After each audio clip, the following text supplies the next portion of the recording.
The Werewolf of Fever Swamp is easily one of my favorite Goosebumps books and easily my favorite episode of the TV show. Easily. Specifically, I want to talk about the episode because I've watched it so many times. So obviously, if you haven't watched it, I highly recommend doing so. I'm going to be spoiling some parts. Not that there's much to spoil. If you have Netflix, they have all the Goosebumps episodes there, so you can check it out. If you want a summary of the episode, let's turn to Wikipedia. Grady Tucker adopts a dog that is suspected to be a werewolf by his family. Grady tries to prove that his dog Vandal isn't a werewolf, but is shocked to find out who is. Yeah. That's totally it. So yeah, if you know the episode, then this synopsis will make you go, "What the fuck?" No one in the family thinks Vandal is a werewolf. They just think he's wild and dangerous. Now, to be fair, they have since changed that synopsis, and I didn't actually screenshot the original, but here's one that is still up from fandom.com. Grady and Emily didn't want to move to the Florida swamps in the first place, but their mom and dad, both scientists, said that it would be an adventure they would never forget. That's for sure. First came the horrific howls during the night. Then there was the scary shadow lurking behind the tree and the spooky sounds coming from the swamp. Now Grady can't stop thinking about the spooky hermit who chased him and his new friend Will while they were exploring the swamp behind his new house. And the almost human howls that make him sit straight up in bed each night. Could Grady's new dog be responsible for some of the midnight mischief? He does sort of resemble a wolf, and he appeared out of nowhere. Everyone is convinced that the dog is a monster, but Grady knows better. Dogs don't howl at the full moon, or disappear at midnight, or turn into werewolves. Do they? The fuck? Okay, first off, I don't know what the scary shadow lurking behind the tree is referring to. I don't even recall that from the book. Second, Grady and Will weren't chased by the hermit. They saw him and then hid from him so that he would not see them. Even in the book, it was Grady and Emily who were chased by the hermit. Third, almost human howls. What? And again, we get this everyone is convinced the dog is a monster. They think Vandal/Wolf killed the deer. They don't think he's actually a fucking werewolf. None of them believe in that stuff to begin with. There is no such thing as a werewolf. Those stories are just old folk legends. There's never been a shred of scientific evidence. So anyway, the simplest way to sum up the plot is, family moves to a swamp because the parents are scientists, there's a werewolf there, and people die. The end. And I don't want the world to see me, 'cause I don't think that they'd understand. So now that we got that out of the way, let's actually get into why I like the Werewolf of Fever Swamp episode.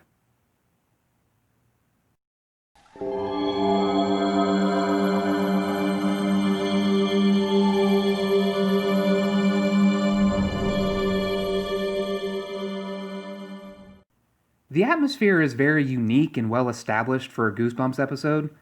It's not the only time a forest or even a swamp has been featured in Goosebumps, but the setting is central to the story, hence the title. The first time we're introduced to the swamp, it's eerie and intimidating. It doesn't end with unnecessary bully characters jumping out or any kind of levity. Rather, it introduces us to an important character, the Swamp Hermit. Speaking of levity, it's actually pretty unique that nowhere in this episode is there some comedic relief or cheesy fake-out, anything like that. Anytime the show fakes you out, it's introducing you to characters that play an important role in the episode. When it comes to the dialogue, most of it is very straightforward. It's nothing special, but it's not trying to be goofy. There's nothing to diffuse the tension, and that's not very common for a Goosebumps episode. Also, because there aren't any typical settings like a school or any real public areas, there are only a few characters in the entire episode.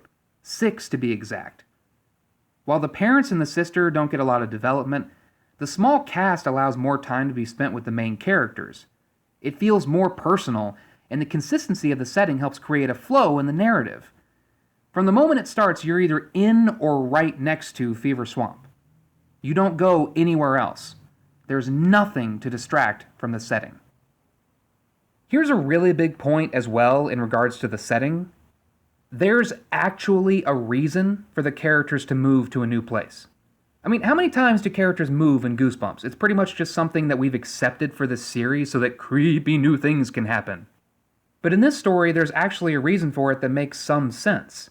The parents are scientists studying how deer will adapt to a different environment. Normally, there wouldn't be a good reason at all to move to this creepy house near a swamp, but now we have one that isn't just a throwaway excuse. It actually plays into the story. The reason why they're there actually has consequences later on.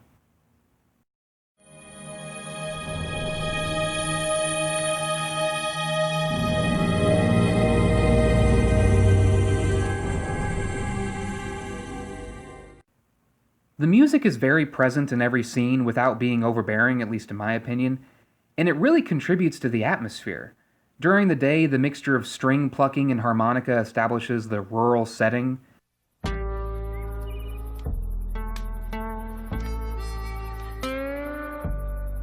And at night, we get this almost steam engine-like sound that builds in pace.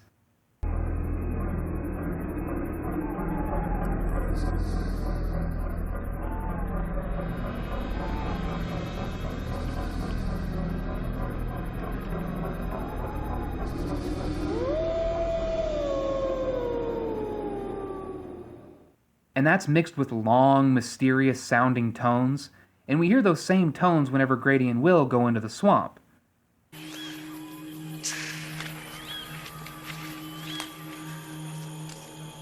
Maybe we should go back. I don't know this part of the swamp.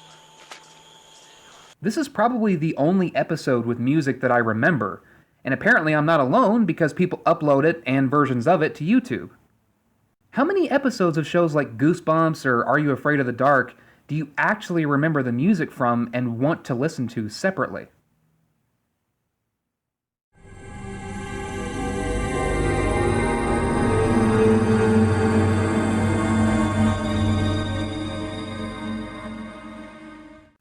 The camera work is actually pretty good too. It's nothing spectacular, but as with pretty much everything else, you can tell that the people making it cared. I mean, look at this shot.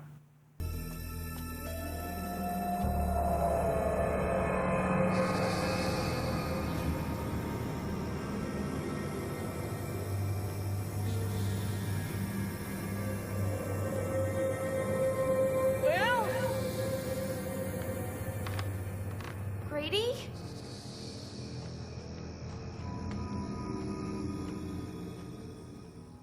That's not just good for Goosebumps, that's good for some theatrical films. The framing, lighting, and the music really make this stick in my mind, more than any other scene in any Goosebumps episode. It looks like something out of a Steven Spielberg movie. Also, this scene here always spoke to me on a personal level. It's just a well-written speech about the nature of science and the supernatural. I really think that this contributed at least a little bit to the kind of open-mindedness that I have today. Oh, I don't have time for this. But come on, Mom, you gotta listen to me. You and Dad base everything on science, right? Things you can prove and explain. But what if the world isn't always like that? What if you knew something was true, but you couldn't prove it? Something horrible, you knew it could never be explained. What would you do then? As I said before, the dialogue overall doesn't really stand out, but this one moment, again aided by the music, is really memorable to me.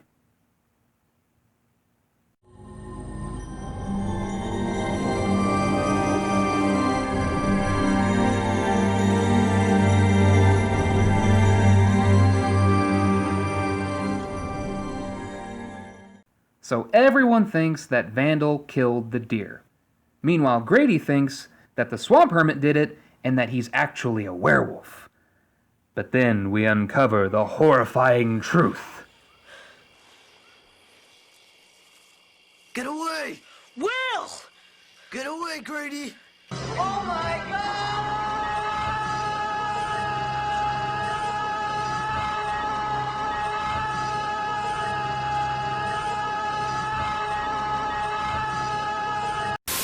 Yeah, not really that surprising, but for a kid's show, this isn't a bad twist. It makes sense to you that the hermit could be the werewolf. I mean, why else would he exist? And then when you find out that he isn't the werewolf, he's not just there for the bait and switch, he actually has a purpose.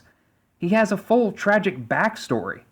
Think about that. A side character who you barely see, and he has a tragic backstory in a Goosebumps episode. You! I waited a long time for this. You took my wife and children, everything I ever loved. I swore one day I would take your heart the way you took mine. As little as you know about him, you instantly empathize with him. Also, his death heightens the tension just before the big reveal.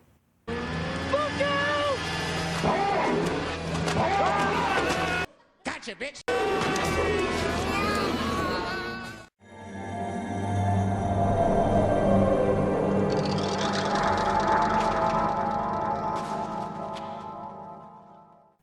In shows like Goosebumps or Are You Afraid of the Dark, there's just so much cheesiness throughout. Bad writing, bad shots, music that doesn't fit, or even just a completely ridiculous plot. Those of us who grew up watching this kind of stuff just expect it. But then you look at this episode. Few, if any, bad lines. Some lines that actually stand out. Decent cinematography, a good atmosphere, fitting and memorable music, believable actors, and a plot that's both incredibly simple and yet very effective. The sets are creepy and the tension is honestly film quality at times. As usual, the effects aren't super convincing, but at least they don't use a bunch of CGI like in other episodes. Like, everything in the episode is practical. And as it turns out, the special effects studio that made the werewolf costume for this episode also did the effects for other Goosebumps episodes as well. It's called Stefaniuk. I hope I pronounced that right. Stefaniuk? Stefaniuk? FX Studio. And they're actually still around today. Also, kind of random, but I think the creature sounds in this are actually pretty good too.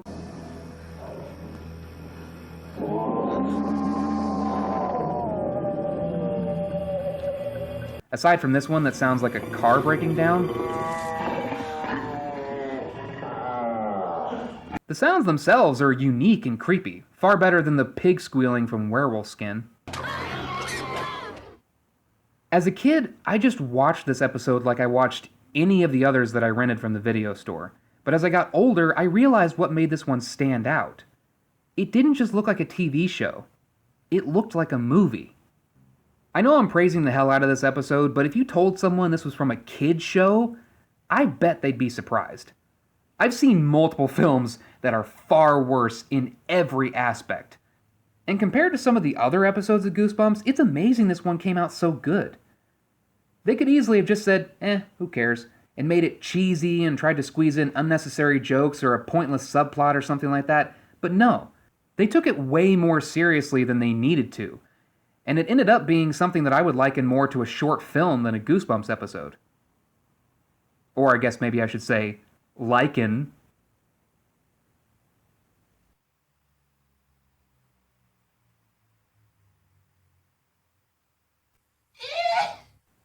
Anyway, that's my review of The Werewolf of Fever Swamp, my favorite episode of the Goosebumps TV show. If you haven't seen it, give it a watch. If you haven't seen it in a while, go back and revisit it. I definitely think it's worth your time. I'm Dracona, and... Happy Halloween!